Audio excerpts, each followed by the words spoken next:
Good morning, everybody. I've got my teacher look on. Just woke up. Well, I didn't. It was at 8 o'clock I woke up. But I have my official day off as a teacher. We went till June 20th in Minneapolis. I got my sunglasses on. It's freaking hot, though. Okay, anyway. Series 7, ADHD in middle school, and today I'm going to talk about science and diagnosis, okay? I have to talk a little bit about brain science, though. I'm a world studies teacher, so I talk a lot about colonialism, imperialism, racism, sexisms, all the isms that get in the way of being good human beings, okay? So whenever I hear brain science and the size of brains and skulls, and this does have to do with ADHD, I get a little skeptical. And this is why. I don't think a lot of you have had this social studies before, or you hated history, or you just don't like it. But we have to talk about this. So Charles Darwin went to the Galapagos, did some really cool things, studying turtles and all these other animals. And then it's called Darwinism and natural selection. But then some people took it to a whole bad level in the name of science. So I'm just going to be simple. I'm going to simplify this, okay? So they studied human skulls and in the name of white supremacy, yeah, I'm saying it. You better hear it because it has to do with science. They measured human skulls and figured out that white men are smarter and better at everything in the name of science. So, yeah, we've got this still exists today. This is why there's a huge level of racism because of this phrenology, craniology studies without the high tech that we have today. So I am a little leery about it.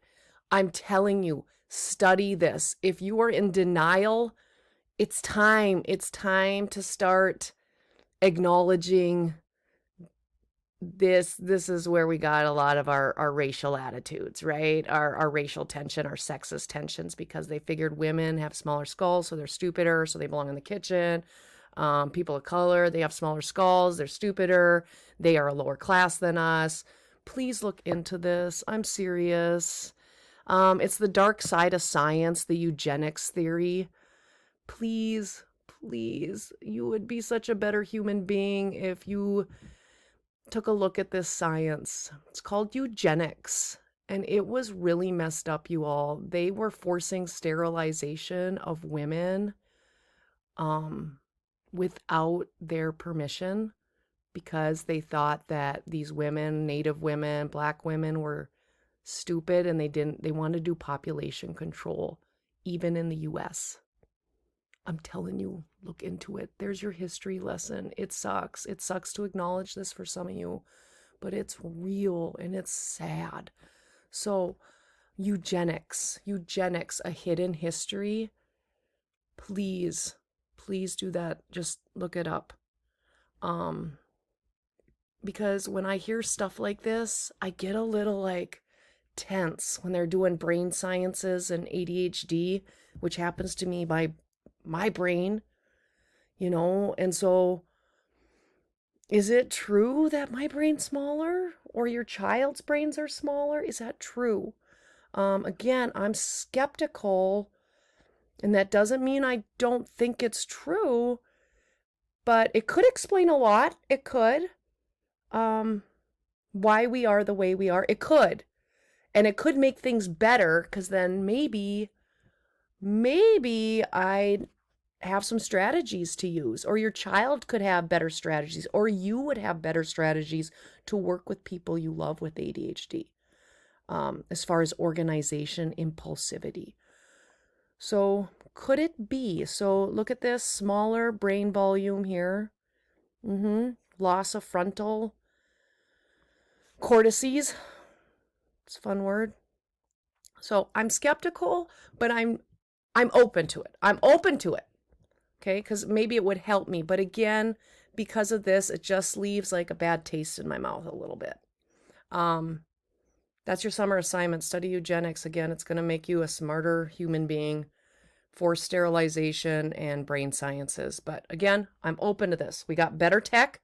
We got better sciences. We've got scientists that say that test each other. So that's good. That's really, really, really good stuff. So again, I'm looking into this. Is there loss in some areas? Is the volume smaller? Okay, and also neurotransmitters. They have studied this, and there's many studies that are showing that people with ADHD, they don't have a lot of this norepinephrine. Okay, and that leads into dopamine. So we don't have much of these two things, and which makes us want more. So we end up seeking pleasure, motivation, movement, reward by either going into things way too much, like me. Like I'm just constantly seeking something to do, right? So I've got a billion projects going on. And I drive people nuts because I always have to be doing something because my brain wants it, feeds off it. So I use it for good, but some people will use it for bad, like get a rush in impulsivity and risk taking. Okay, so yeah, I'm just going to leave it at that. The science is showing that these neurotransmitters are less than a normal brain.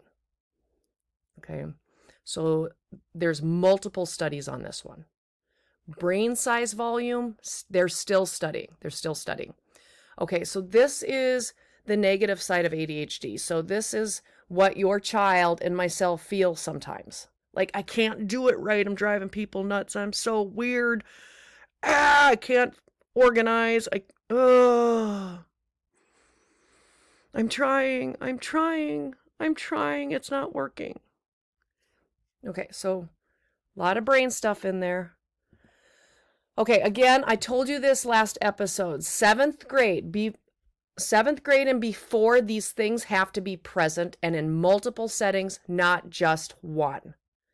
My sister and I were talking about this with her daughter, and, you know, there's some genetics in ADHD. I haven't gotten there yet, but I'm just like, you know, maybe reach out and ask the regular ed teacher, because if you're seeing these things at home, that might just be a you thing. That just might be a family thing. Reach out to your teacher next year in the fall or winter and see, are you seeing these things? That's what I suggest if you think that your child might have ADHD. If you're seeing these things at home, don't just hop in to a psychiatrist right away. Wait for the school year to start. Wait until the winter time when your teachers have had enough time to be with your child, and then ask. Okay. So how do they do this? So what we do, psychiatrists, you as the parent, either your teacher might start the process actually and be like, we need to talk. Or the counselor or the social worker. We need to talk. We're seeing some things. Typically this is in elementary school. Or you will start the conversation. It's usually one or the other. A teacher or a parent, and then you both come together, have a discussion, and then it's brought forth if you have the financial means, okay? And that's my first episode, remember. You would go to a psychiatrist, and then you would talk about these things. And then what ends up happening is that we get these assessment forms. So they're a checklist and a rating scale. And it's the child behavior checklist, Conners Well Adolescent Self-Report. There's different ones. I mostly use the Conners. A psychiatrist will give me that, or the Vanderbilt assessment. So one for parent, one for teacher, and one that's self-reported by a child. Okay, so usually that's how it goes. So they are scoring on the following areas, lots of things, just to bring forth some other, maybe it's another mental health assessment going on that we're seeing. Maybe it's anxiety, maybe it's depression, maybe it's nothing. Maybe it's nothing. So this is what I get as a teacher. As you can see here, I got never, occasionally, often, very often. And I get a list of about 50 questions, 40 to 50 questions. And I, as a regular ed teacher, I have studied your child for a while now, and compared to the other peers in their class, are they failing to give attention to detail or make careless mistakes? Okay. Are they having difficulty sustaining attention to tasks or activities? Does not seem to listen when spoken to directly. Okay. I have about 40 questions that I, as a regular ed teacher, and your regular ed teachers fill out. You, as a parent, will get your rating scale and fill out, and a child will have some type of self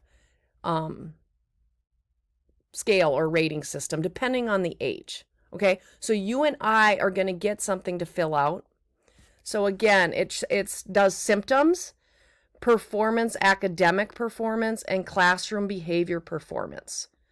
So please return this form to, and it would be a psychiatrist that I would either scan this document over, or sometimes I give it to, I don't know, the social worker who somehow gives it to the parent or the psychiatrist. Usually it's in the form of a scan to a psychiatrist now. And sometimes, honestly, I fill these out and I don't see your child ever acting like this at school. So the psychiatrist will take all the ratings, and they'll put them in a score. They'll score them, and then I just want to read these. This is going to go quick now because I only got 15 minutes. They'll see if your child falls into one of the three subtypes. Now, they're taking the child score, the teacher score, and the parent score, and the parents are hearing from community members also. So your job as a parent is to reach out to neighbors, church, club, sports, other family members, and see if they're seeing these things outside of the home. So inattentive type, there's 9 symptoms. And when the psychiatrist takes the final scores from everybody, they'll check off if we all matched in these areas. Fails to give close attention to detail. This is the inattentive type. Has difficulty sustaining attention in tasks or play activities. Does not seem to listen when spoken directly. Does not follow through on instruction. Fails to finish schoolwork. Has difficulty organizing tasks and activities, avoids, disliked, or is reluctant to engage in tasks that require sustained mental effort, loses things necessary for tasks or activities, easily distracted by extraneous stimuli, forgetful in daily activities. Again, if it's true, the brain is struggling in these areas, perhaps. Okay. Hyperactivity. So this is the inattentive type. Your child would have to score 6 out of 9 on the inattentive scale. Please look it up if you're interested. Hyperactivity and impulsivity. Fidgets, leaves seat in classroom, runs around or climbs excessively, has difficulty playing or engaging, appears on the go, driven by a motor, talks excessively, blurts out the answers, has difficulty waiting turns, interrupts or intrudes on others. This is the stereotypical ADHD kid that you're probably thinking of. Okay, so we have inattentive, hyperactivity and impulsive, and then finally the combined. So now we look at both rating scales, and if your child got 6 out of 9 and 6 out of 9 from all the data coming in, all the observations coming in, they would have combined ADHD. Okay, again, to wrap this up, multiple settings, 7th grade or before, multiple perspectives, and they're still studying the brain science on that. Again, your assignment is, though, to be a better human being. Look at eugenics and that science of phrenology, it's called. Be skeptical sometimes. Yes, be skeptical. But I got to go, y'all. I'm going on a trip to AAU Knoxville basketball. Peace.